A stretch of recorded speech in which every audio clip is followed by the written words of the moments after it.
ఈసారి షాపింగ్కి వెళ్ళినప్పుడు డిఫరెంట్ టైప్స్ ఆఫ్ ఫ్యాబ్రిక్స్ని అయితే చూశాను అండి. సో అందుట్లో ఈ ఫ్యాబ్రిక్ జార్జెట్ ప్లేస్లో రీప్లేస్ చేయొచ్చు అనిపించింది. ఎందుకంటే జార్జెట్లో కొంచెం సిల్కీనెస్ ఉంటుంది కదా, బట్ ఇది స్మూత్గా ఉంది, కంఫర్ట్గా ఉంది, ఫ్లోయీగా కూడా ఉంది. సో శారీస్ కస్టమైజేషన్ కానీ ఫ్రాక్స్ కానీ పర్ఫెక్ట్ అని చెప్తాను. అండ్ కెనడా నుంచి అయితే హల్దీ డ్రెస్కి ఆర్డర్ వచ్చింది, బట్ పర్టిక్యులర్ టైప్ ఆఫ్ ఫ్యాబ్రిక్కే కావాలన్నమాట. చాలా ఎల్లో ఫ్యాబ్రిక్స్ చూశాను, కానీ ఒక పర్టిక్యులర్ ఫ్యాబ్రిక్కే కావాలి కాబట్టి చాలా చూసి ఒకటైతే ఫైనలైజ్ చేశాను. మరి అంత డిజైనే ఇంకా హల్దీ డ్రెస్ ఏంటో నేను అప్కమింగ్ వీడియోస్లో పోస్ట్ చేస్తాను. So stay tune and then follow my page. And అలాగే ఇక్కడ డిఫరెంట్ టైప్స్ ఆఫ్ ఫ్యాబ్రిక్స్ని టచ్ చేస్తూ ఉంటాను అనమాట వెళ్ళినప్పుడల్లా.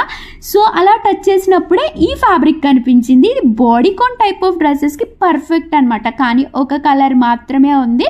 సో రిఫరెన్స్ పిక్ కూడా మీకు యాడ్ చేశాను కదా, ఆ ఎలాస్టిసిటీ చూస్తే మీకే అర్థమైపోతుంది బాడీకాన్ టైప్ డ్రెస్సెస్కి అనమాట. సో నేను డిఫరెంట్ టైప్స్ ఆఫ్ ఫ్యాబ్రిక్స్ని టచ్ చేస్తూ ఉంటాను అని చెప్పాను కదా.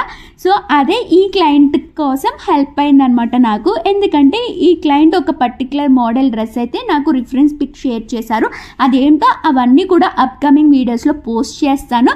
సో చూసారు కదా, ఆ థిక్నెస్ కానీ షైనీనెస్ కానీ చాలా చాలా బాగుంది. అన్ని షాప్స్లోని దొరకదండి. సో మరి ఈ ఫ్యాబ్రిక్ నేమ్ ఏంటో తెలుసుకోవాలి అంటే కామెంట్ చేయండి, నేను మీకు రిప్లై ఇస్తాను. రిఫరెన్స్ పిక్స్ కూడా యాడ్ చేశాను కదా ఇక్కడ.